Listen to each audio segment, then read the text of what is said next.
unë besoj që fakti që rreth 200.000 votues kanë votuar më pak në këto zgjedhje se sa në zgjedhjet e 28 dhjetorit të vitit të kaluar është indikacion i qartë që qytetarët nuk përkrahin krizat të njëpasnjëshme politike dhe në fakt unë besoj është një mesazh për të 4 subjektet politike shqiptare, normalisht edhe ato të tjera që nuk e kanë kaluar pragun dhe për komunitetet, që qytetarët janë të lodhur nga krizat e njëpasnjëshme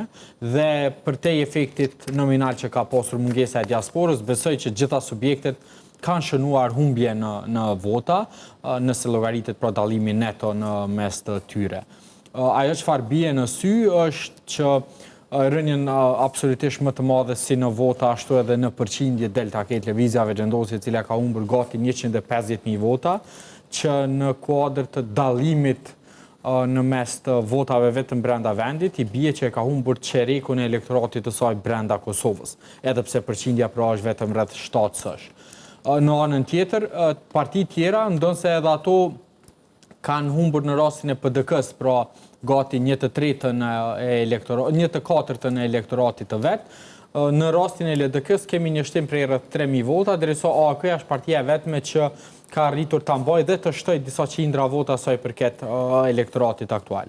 Vlerësimi im është që kjo tregon pak a shumë edhe kush shihet nga subjektet politike si fajtor për situatën në cilën jemi aktualisht. Pas dalim aty, zoti Cakolli, po dua t'ju pyes, a keni bërë një kalkulim pra se si përkthehet, po flas me këto preliminaret në ulse të kuvendit, pra 42.91, 21.13, 17.59 dhe 7.16 në ulse, si mund të përkthehet pra le themi ajo përbërja e kuvendit? Në rast se këto do të ishin rezultatet përfundimtare të zgjedhjeve, atë Lëvizja Vendosje do t'i kishte 48 deputet, PDK-ja do t'i kishte 24 sësh, LDK-ja 20 dhe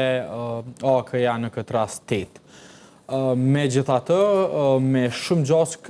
përbërja kuvendit nuk do t'jetë e tillë, për shkak se kemi edhe rreth 120.000 vota cilat janë ende në lojë, prej të cilave i kemi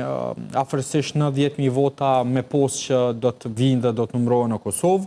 Kemi rreth 20.000 vota të tjera nga votimi në përfaqësi diplomatike dhe janë 8.000 vota me kusht edhe afërsisht 2.000 vota të tjera të personave me nevoja të veçanta, cilat ndjekin trend të zakonshëm.